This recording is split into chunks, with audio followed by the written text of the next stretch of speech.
ভারতের তামিলনাড়ুর বিধানসভা নির্বাচনে বড় ব্যবধানে জয় পেতে যাচ্ছে অভিনেতা থালাপতি বিজয়ের দল তামিলাগা ভেট্রি কাজাকাম বা টিভিকে।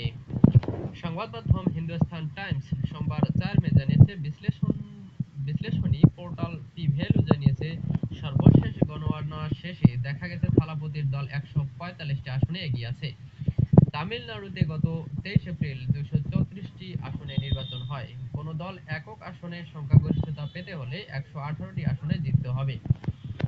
এনডিটিভি অবশ্য জানিয়েছে, থালাপতির দল টিভিকে 105টি আসনে এগিয়ে আছে।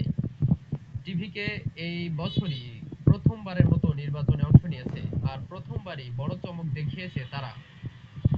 থালাপতি বিজয়ের আসল নাম চন্দ্রশেখর জোসেফ বিজয়। যদিও তার দল টিভিকে মুখ্যমন্ত্রী পদের জন্য কাউকে নির্বাচন করেনি, তবে টিভিকে জিতলে থালাপতি বিজয়ী তামিলনাড়ু সরকারের নতুন মুখ্যমন্ত্রী হবেন বলে ধারণা করা হচ্ছে।